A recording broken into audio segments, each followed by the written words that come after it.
Sorry, I don't know what weird sound is coming out there. Good evening, everyone. My name's Paul Maxwell Walters. On Twitch, I am testing rants, and I'll be continuing a bit more work on. Actually, let me just turn the sound down on this. That's better. Had enough of all that horrible feedback. And I will be working a bit more on Postman. I'll be finishing some stuff off relating to headers, and then I will move on to. I'll be moving on to Python requests, which is a framework for opening requests. Doing get ample requests, and something that can be integrated fairly well with tools like PyTest. It's actually very flexible. It's not quite as BDD as say Rest Assured, but I actually really like it, and I've used it I've used it in the past, particularly with uni security assignments. And I'd like to spend a bit of time just trying to familiarize myself with that, and hopefully, you can follow me and take a look at the things that I do. So this stream will last probably about an hour to an hour and a half, after which time I have to go to bed, and I hope you enjoy it.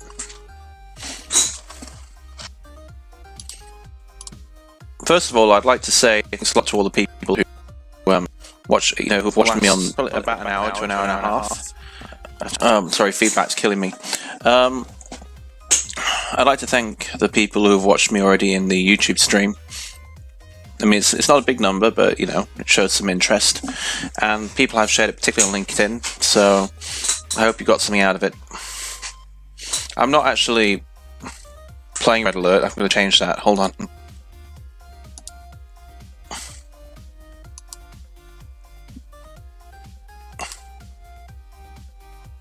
I need to change this back. I'm sorry, I'm just doing Twitch configuration stuff. Give me a moment, please.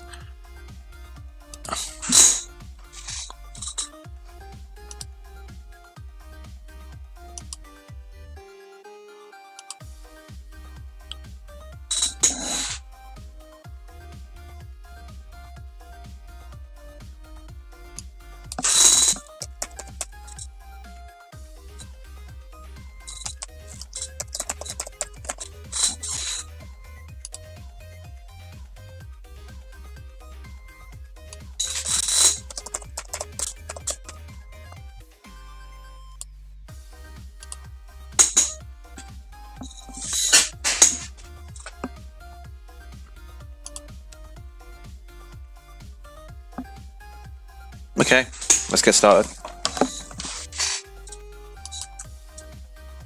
Okay, this is the work that I did in the second video that I posted. The first one I didn't.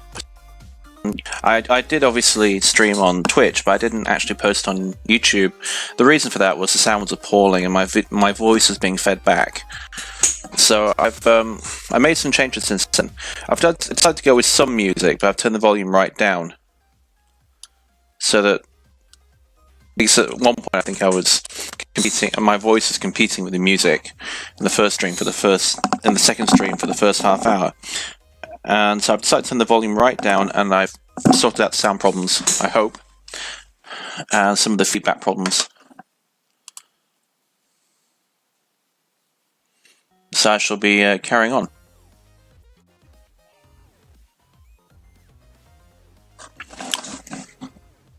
What I'll be doing is I'll be continuing a bit more work on this, using some examples.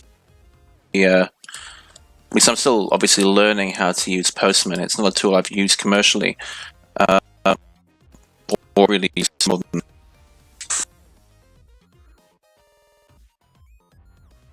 To add some various things like response times. This is like .com examples. And I'll be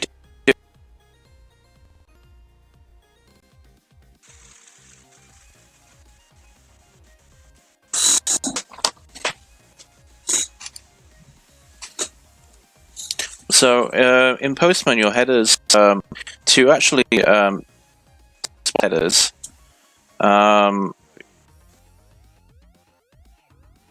You have PS response tab header, and then the list of the header you want. That's just to show it exists.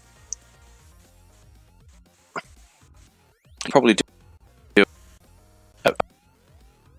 API docs a bit further, but I think you can do PM response or PM expect PM response dot header to have and do an equals comparison. I'd have to have a look exactly. I'm not quite sure how it works.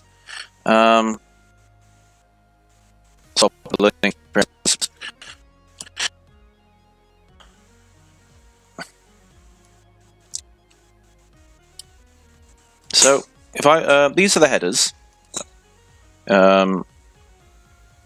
As before, I'm doing the competitions feed for api.football-data.org version 1. This is a free API that anyone can use. I like the API.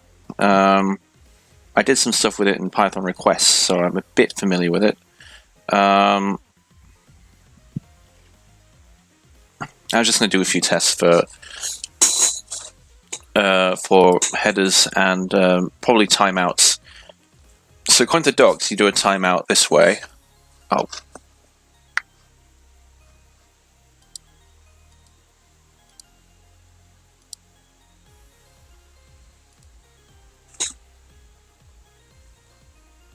If you want to do a timeout in Postman, you, according to the documentation, you do PMDot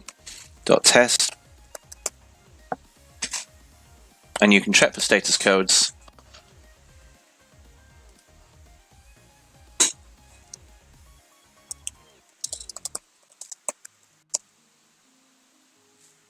So if you want to return 200, I'm just plagiarizing this.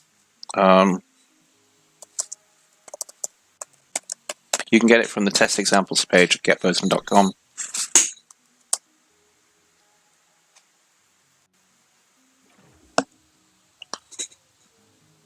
PM.response. It uses this BDD syntax, the sort of, which I quite like. I didn't warm to it when I first saw it, but I actually think it's very powerful and quite intuitive. But coming from a different set of tools, which were, you know, a bit more like you'd see an API in a standard programming language. It took I didn't want to immediately. So that's the status code. The next one they've listed is response times. So this will return true if the status code is 200. The response time they've given here as an example of less than 20 seconds. Oh, sorry, less than 200 milliseconds. Apologies. So 2 seconds.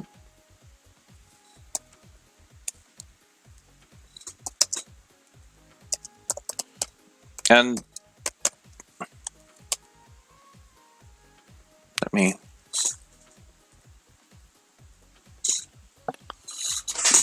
So you do PM.expect. I suppose my only disappointment with the UI they have for Postman, as I said before, is they don't have, you know, code completion, predictive texting, that sort of thing, predictive coding, that sort of thing. So I'd have to remember or have in front of me the documentations with all the different methods. So this one here, what they've done is they've implemented a set of commands using their library framework, chai.js.com.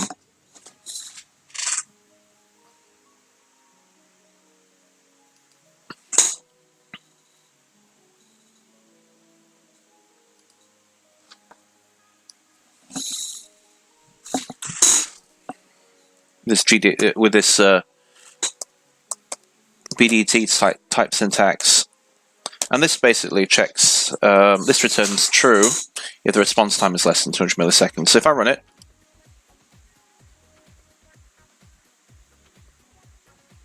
Ooh, one of them's failed. Which one's this? 2431. Is my internet really that bad? Oh, that is pretty fucking surprising, to be honest. Let me just try that again. 1, 2. Well, there you go. There you go. Silly me. There I was thinking I have fast internet. Well, I live in Bankstown in Australia. We've got terrible internet here. Absolutely. We're getting this national broadband network, this fiber optic cabling, which is still only fiber to the node, so we're not actually... So we're only getting fiber optic cabling to, like, I suppose, a neighborhood, series of streets, something like that. And even after that, it's all copper wiring, which makes it a bit rubbish, to be honest.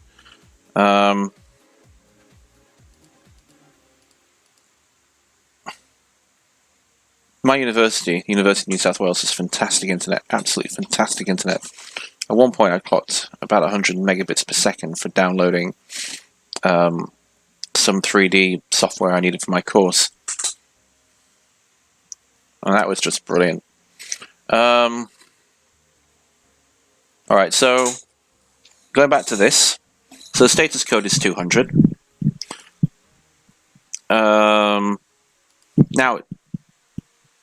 Now it's still not passing because it's still too slow for 2000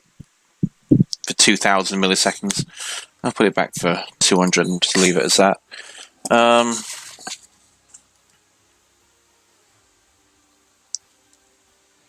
So if you want to check for particular headers,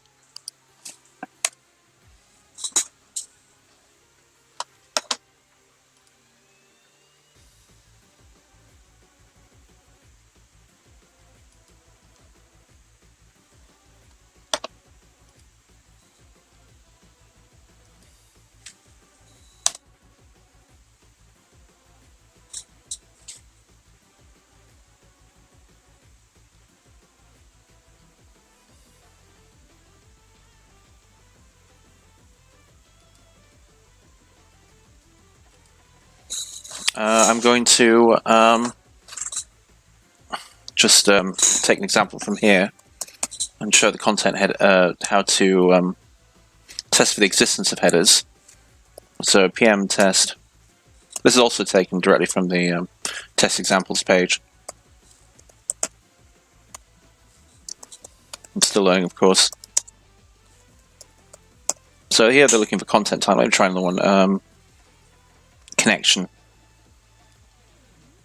Let me try one that's more.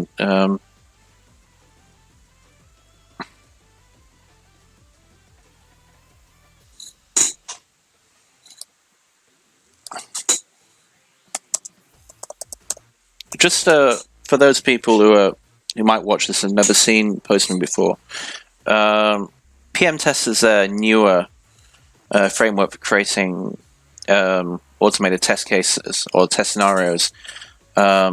Well, their newer sort of syntax. PMDot. The first part of here is a name that you call your test. So each test result has a name listed, and each of these is whatever this is. For all these examples at the top, as you can see, and the rest is a function that actually, where the actual code to perform the test, the assertion is put. So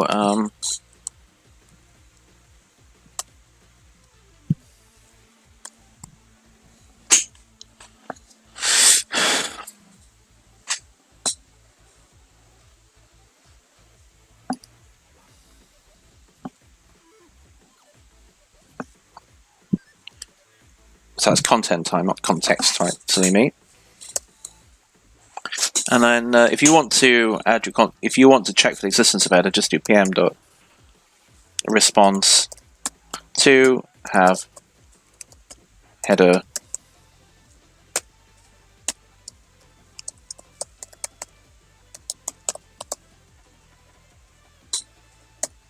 I assume this will just this will just pass immediately now, unless I've typed it in wrong.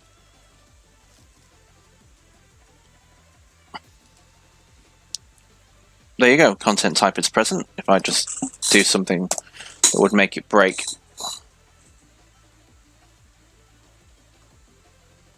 You go. Content assertion error. Expect a response to have header with key content type. So that text for the existence of a particular content. It doesn't tell us what the actual what the value is. Let me just have a go. Let me just comment this out for a minute. Like I said, I'm still fairly new to JavaScript as well, so everything's a bit ginger at the moment.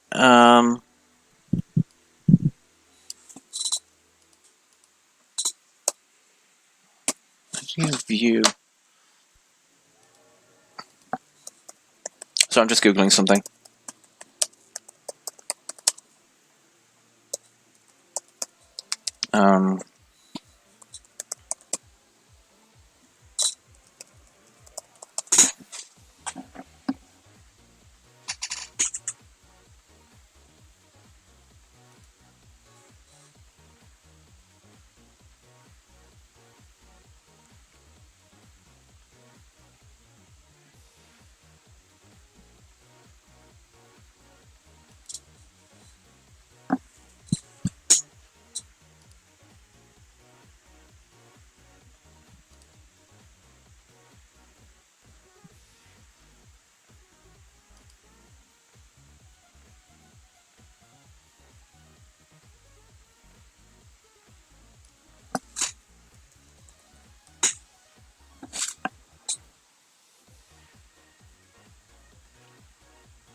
Okay, well, this could be it here.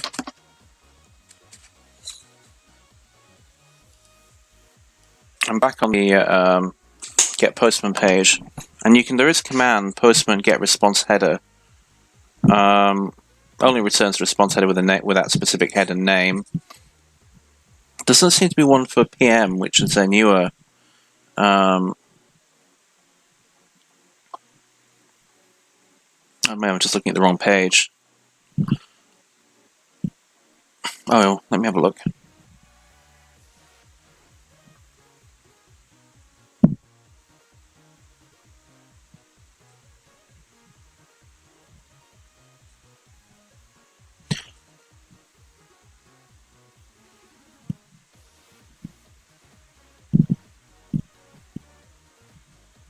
Oh, you can do it that way. All right, so if you pass in function res, that's just here though, isn't it?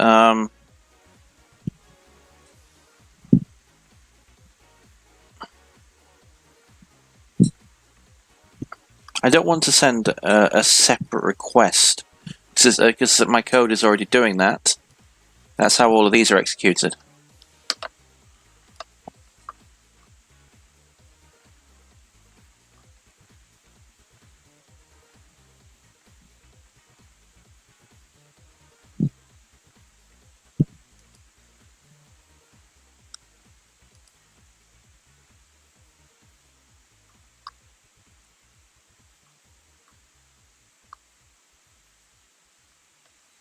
We've got some more information here. What I want to do, obviously, is to find the actual value in each of the headers in the response.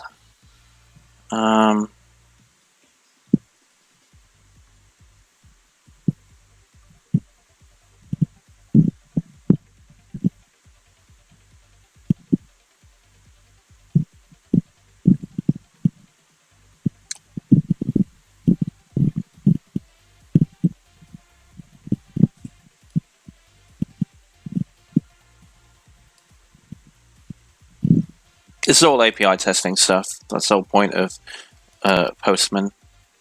Now, I work as a software tester, and API testing is something I've done in the past, although with different technologies. Let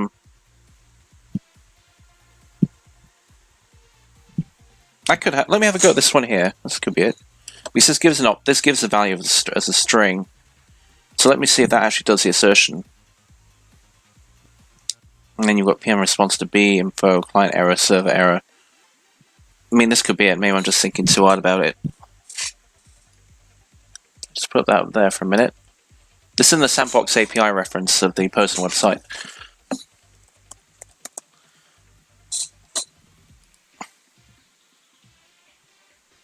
So what I want to do is say context type equals,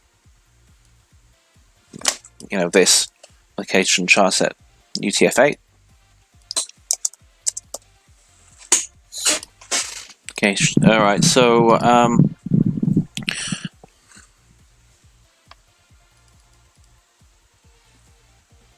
me just copy it all for the moment. I don't know if this is going to work, but I should be able to do this. Take that out. Put content type in there.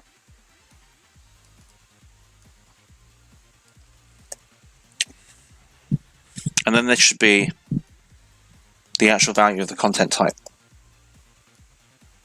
Basically saying that it's returning a JSON. It's returning a JSON response. UTF-8.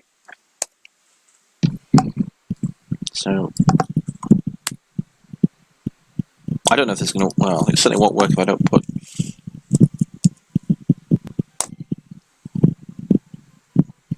My double quotes in correctly. Like I said, the purpose of all this is still in the tool, not to test the API particularly.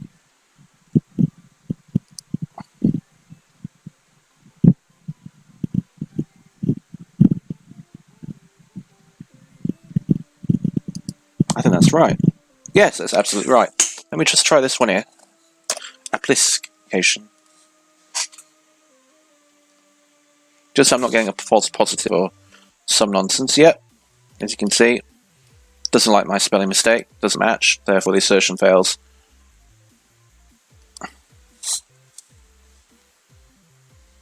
I'll try content X type.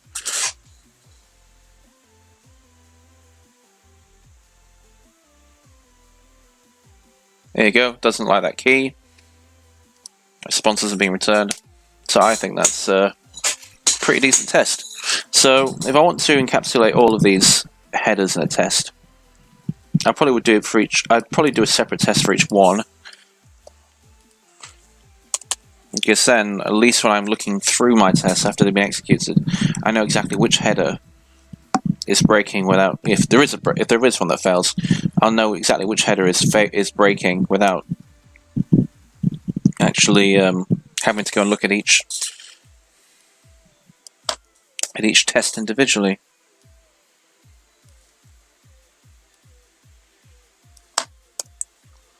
So that would be connection.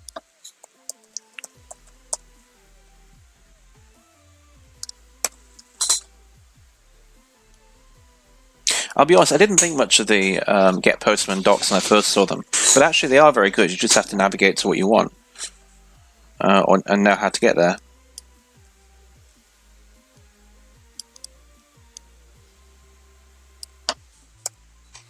So let me just try this one.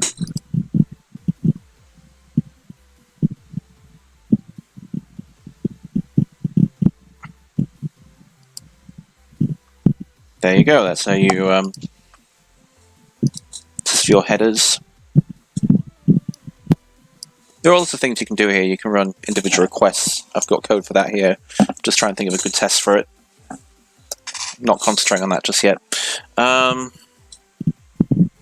What I was thinking of doing was using send request to go through each of these URLs that were found, which exist in the body. You can see them here, and then test, to see if they all return 200 errors.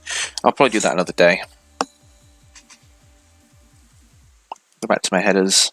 I do want to move on to Python requests and doing some stuff in Python.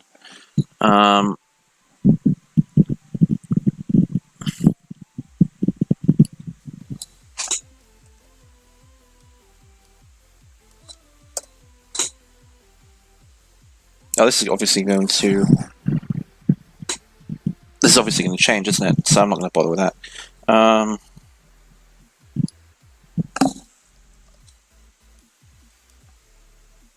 only do a few of these.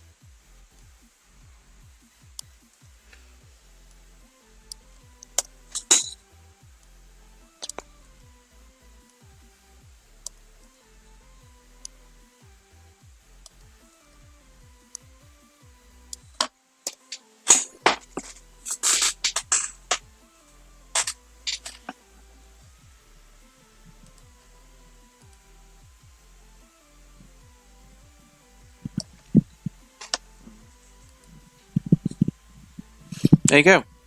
All good. So I've got. I probably should have broken these up into, different requests and different tests. I've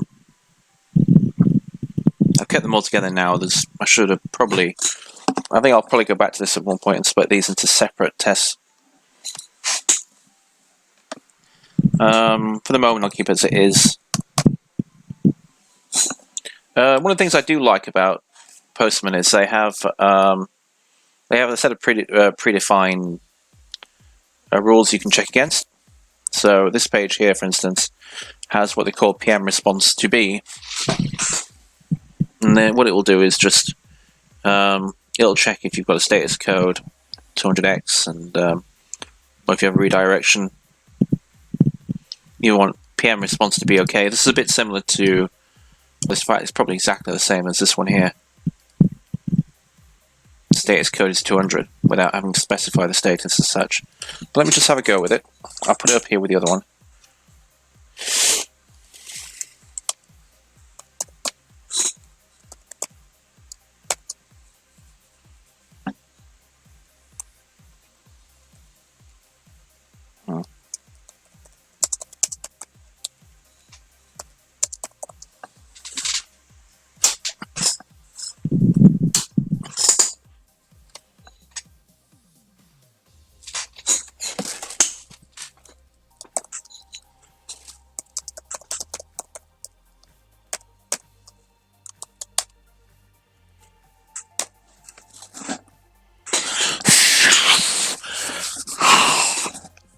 Here in Sydney, where I am at the moment, it's fucking cold.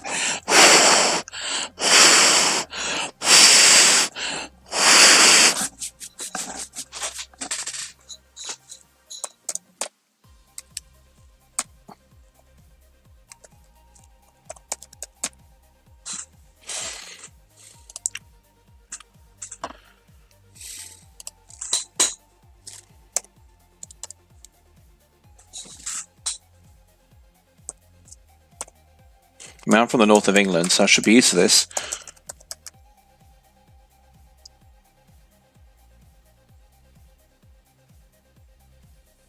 It's a method. Let me have a go.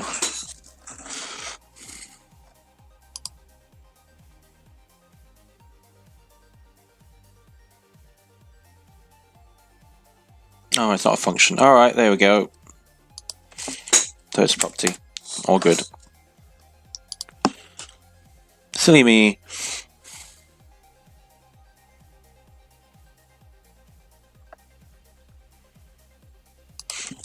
Obviously, I'm not going to break the API or disconnect from the network or something like that to cause this to fail. But what I will do is I'll try the opposite. So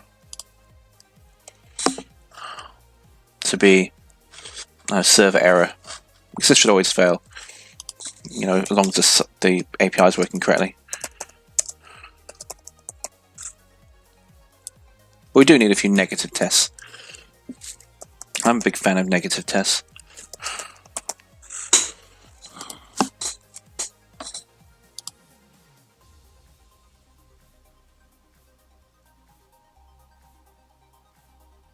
There you go. Expect the response code to be 5xx, but found 200.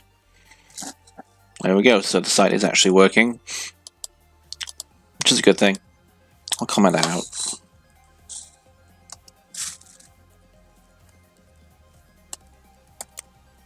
For the moment.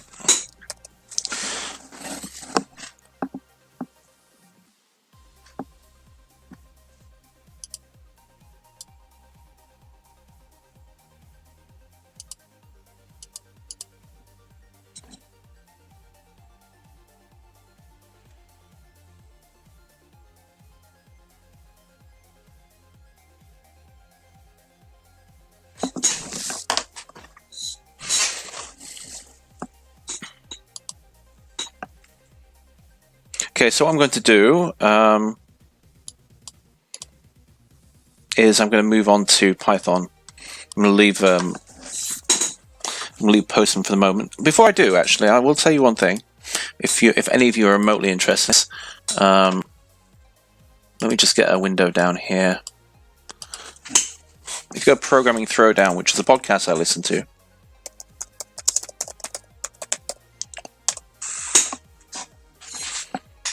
they actually have an interview. I hope it's this one.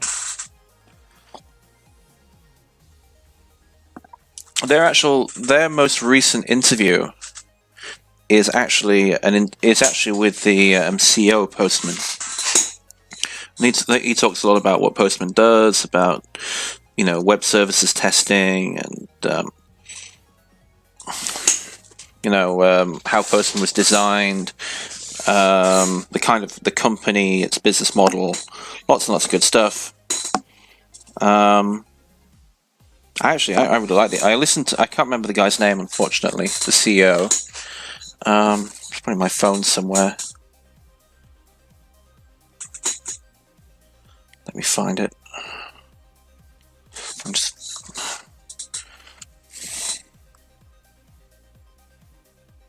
sorry.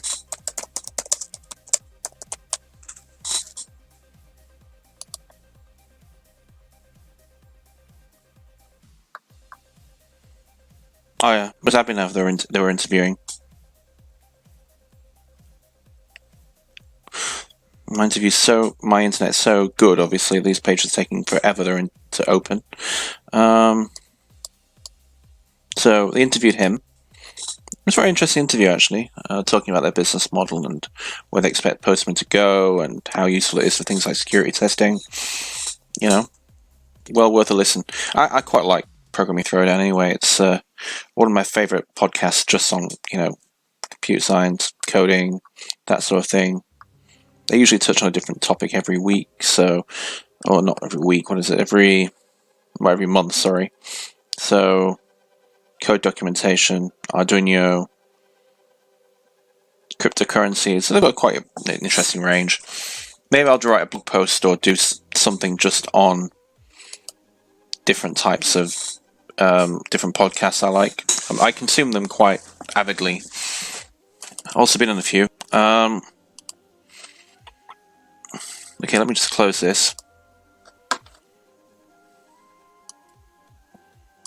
And what I will do is actually, one of the things I would like to do is spend a bit of time doing stuff with Adobe After Effects. I did a 3D design course recently where I was doing stuff in Maya. I had to do some of the post-production and the compositing in After Effects, and I really liked it.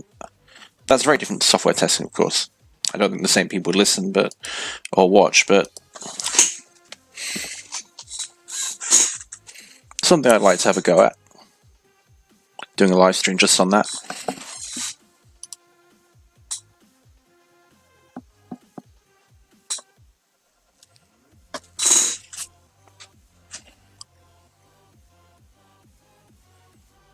Just waiting for PyCharm to open. Please give me yourselves.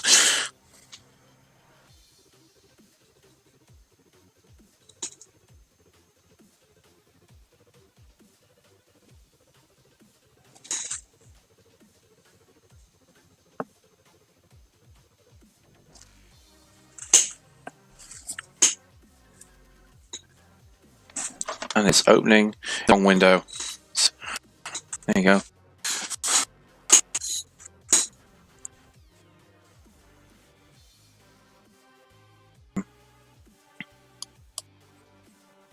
So I'll talk to you briefly about this. This is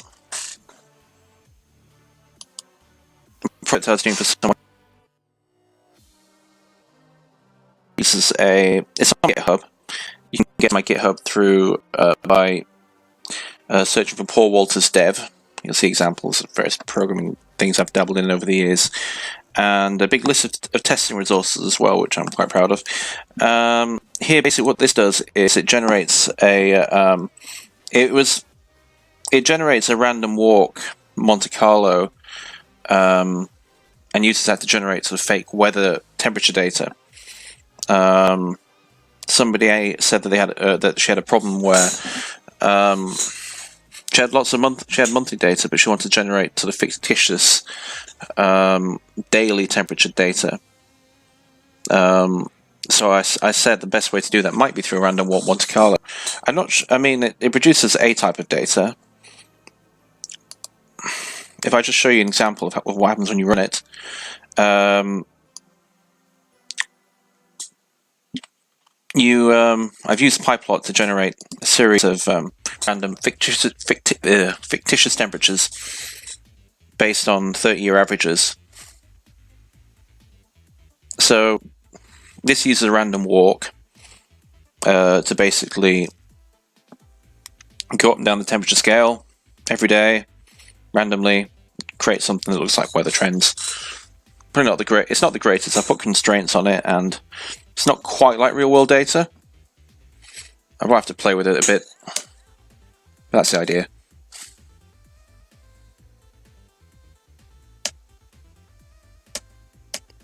It only took me a couple of hours to knock that up in Python.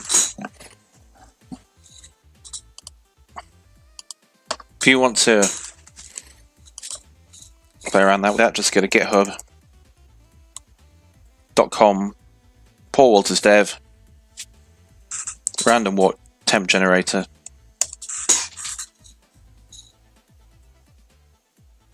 And you'll see an example of it. I only uploaded it yesterday, so I need to pad out the README, put a lot more information in. And also, I've got some changes I want to make to it.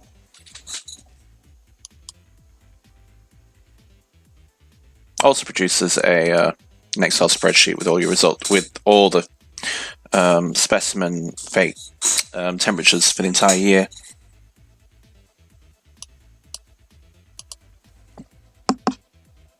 Okay, moving on. I want to create a new project. I'll just call this requests.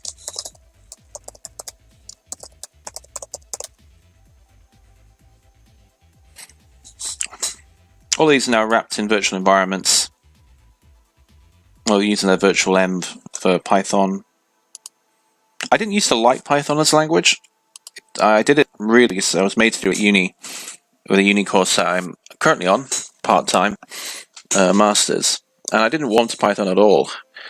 However, you can do a lot really, really fast with it. And I do like the way they handle their data objects, i.e.,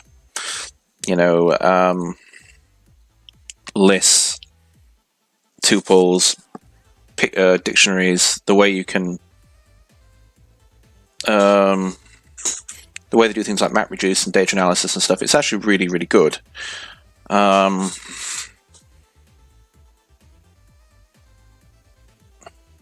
don't know if it's my favorite language. I think my favorite language is still probably C#, but I do a lot more in Python these days.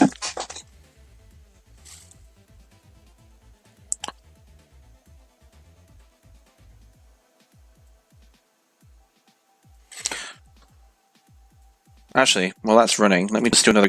Let me just go back to Postman. I didn't realize it would take that long.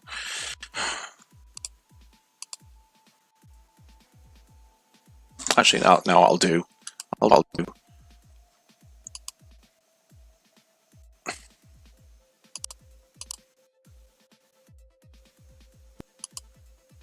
Oh, here we are. I'll open up requests now.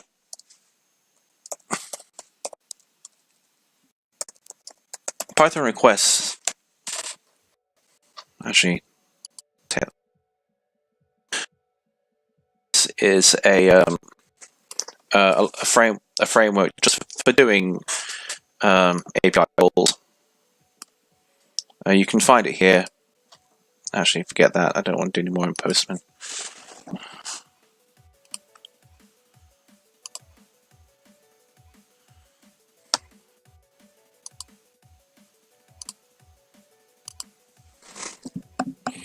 And I like it because it's simple, and they've got really good documentation about it. So here you go. You create a GET request. You can just view its status code immediately. You can view its headers. That comes out as an iterator, and you can view each one just by putting the name of the header in. Check its encoding. Check its in.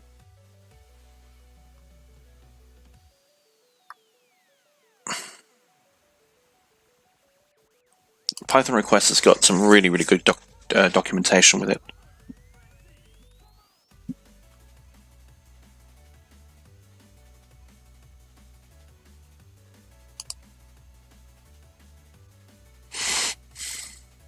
So what you do is these are just examples. You can go and have a look yourself. So you can create put, delete, heads, options, post, get requests, and then you pass your data as a Python dictionary.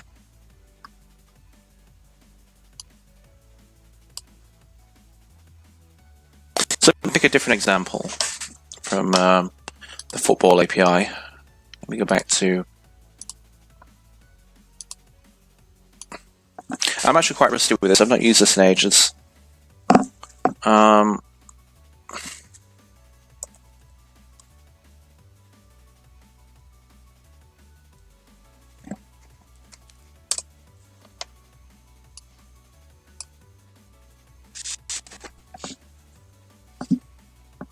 This is footballdata.org.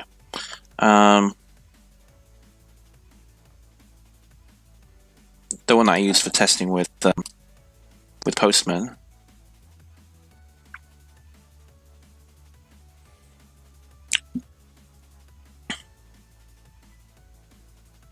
If I go to V1 competitions, I'll just pick a competition. I'll do Premier League. ID 445. Oh, sorry.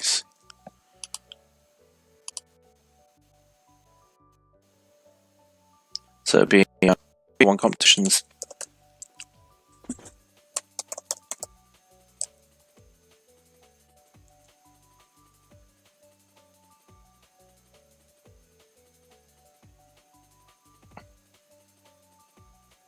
It'll be 445. And you've got the Premier League, number of games, that sort of thing. If I want teams, I can just do this. Well, not that, because that would be, because that's a typo. But like this. And there you've got all your teams: Leicester City, Southampton, Watford, Huddersfield, Burnley, the rest of them, Spurs. So how would you test for this?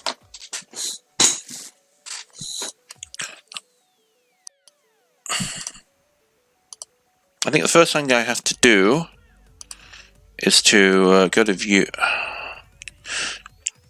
is to import the request framework in, unless it's already.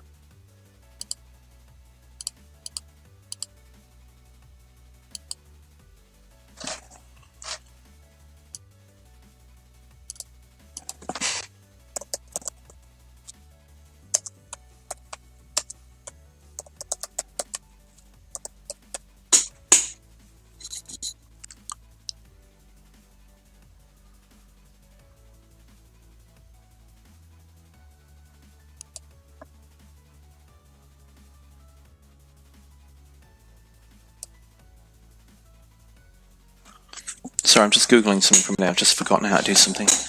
How do you do it again?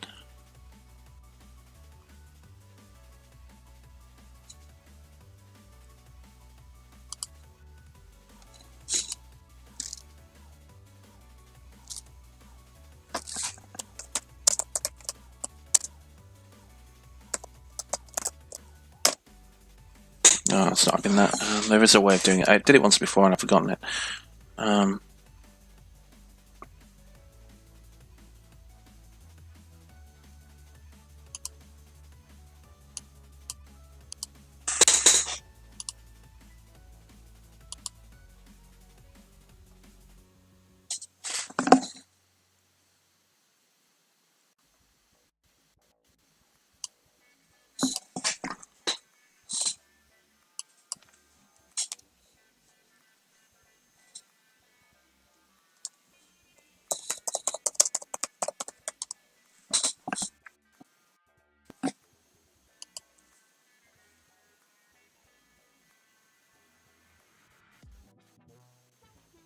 Here we go.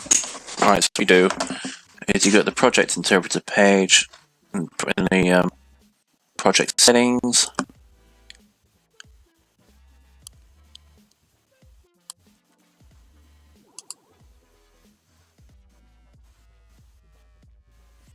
You go to the project one in this case, the project interpreter.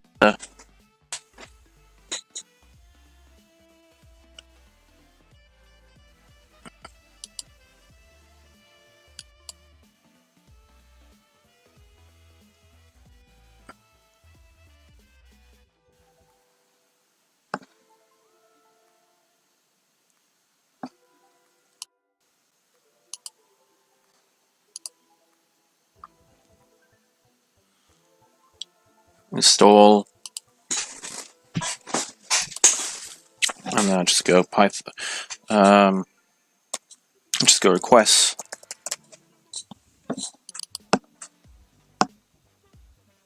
and install package.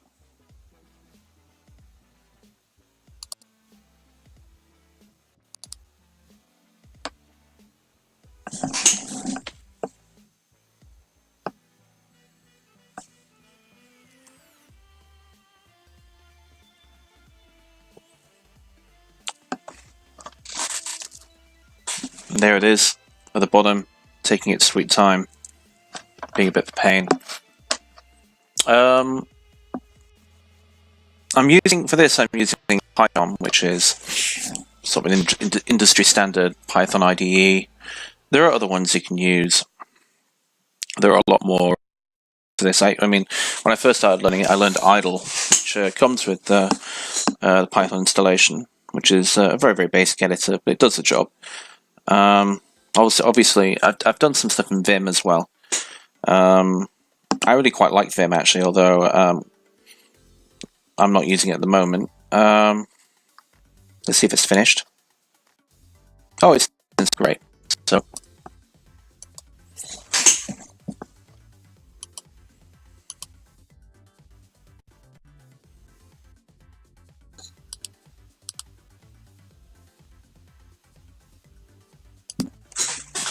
do request learning.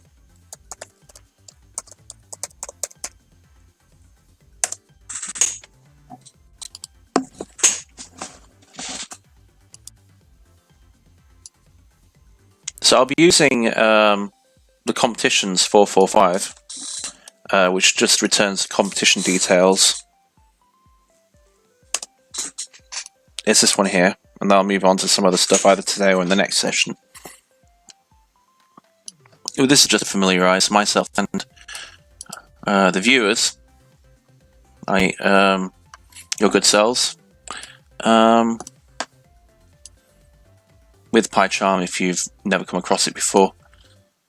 Sorry, not PyCharm, with requests if you've never come across it before. It tends to be used more by security testers, I think, than to the basic API testers. So import requests.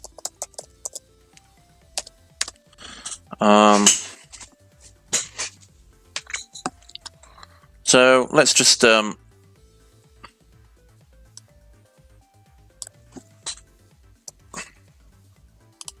this. R equals requests get.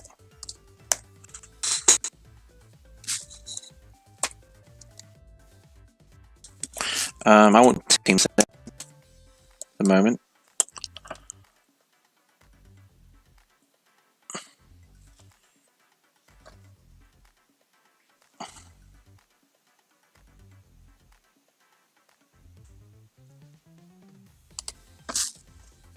Just do print R.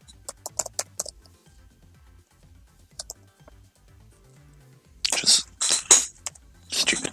Okay, let me just try that. Run.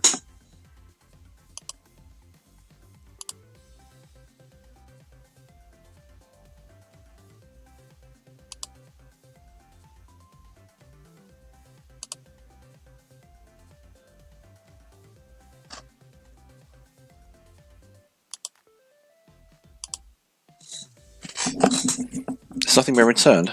It notes it's nothing is actually. Oh, response 200. Okay. That's fine.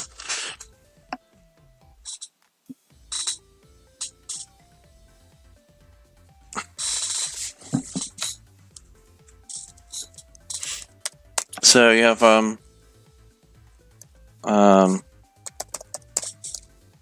hard state code. See, I must admit I do heavily rely on. I don't think I've got a great memory particularly, so I do actually rely quite a bit on code completion to IntelliSense type things.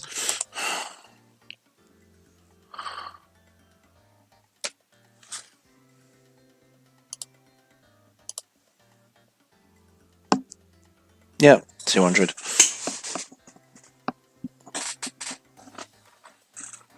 If you want to view the text, you can do this. So print R. You want to see the raw text.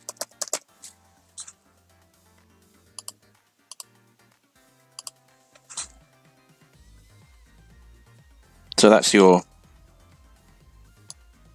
and that's basically the full body of the response that you can see here.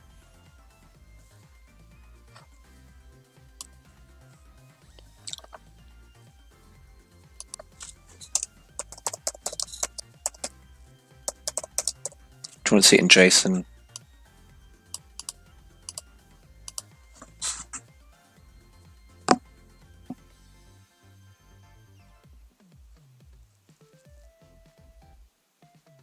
It's the same, just better formatted slightly. Marginally, I suppose.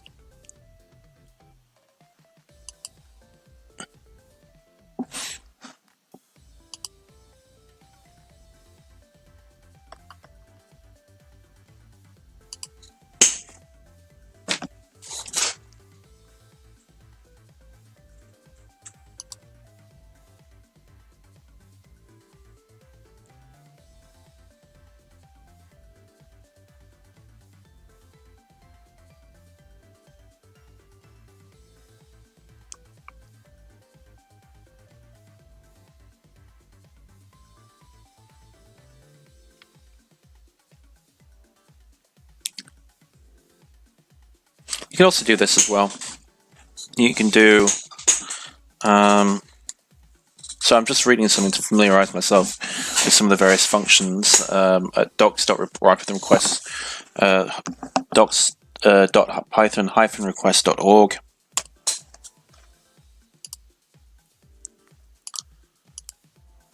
Shit. Yeah, I've been told that it's hard to read my display. Let me just change things a bit.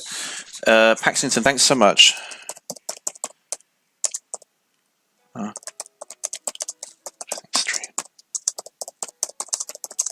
think the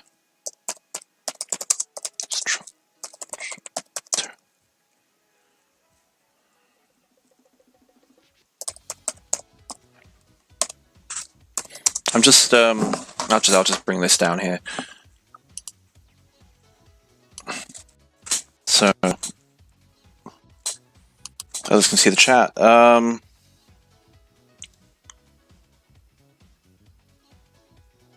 can see anyone.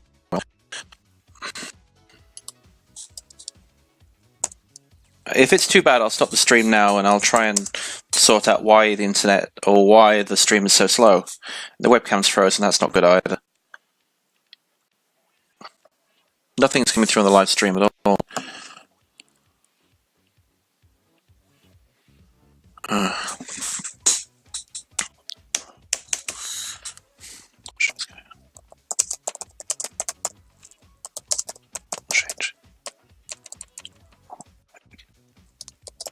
What I can do is a few things. I'll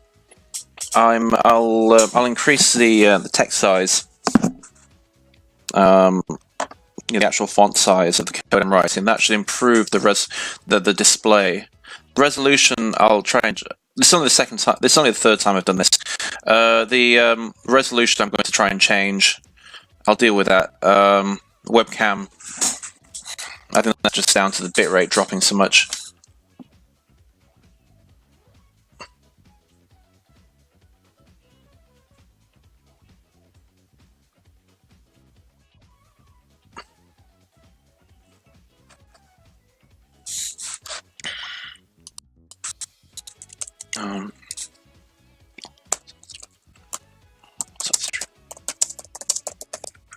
Well, I'm going to stop the stream and try and correct some of these resolution problems that, and the bitrate problem. If I don't do it now, then I'll do it later, and I'll come back online later. Sorry about this. I didn't realize it had got so bad. I'll still upload the video to YouTube, so you can watch it there.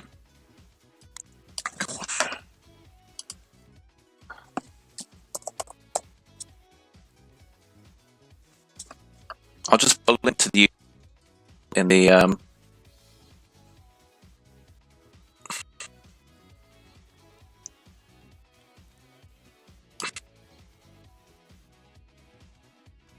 in the chat, so you can at least watch it there when I loaded it.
Okay.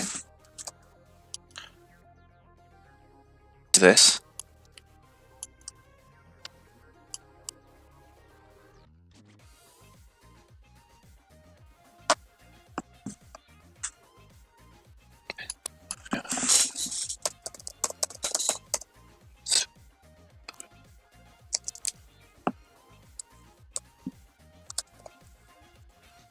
Sorry, Paxington. I'm going to post the video of this, such as it is. Obviously, it's not completed, to YouTube. You can find it there.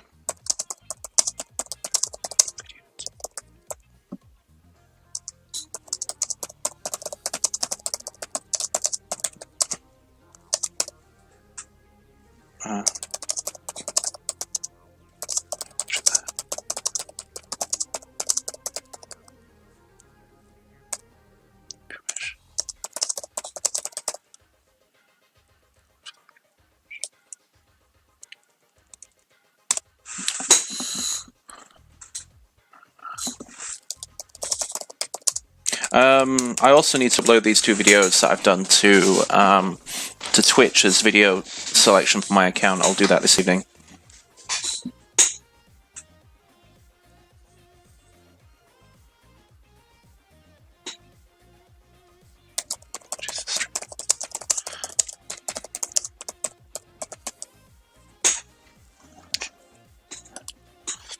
The bitrate is still quite low.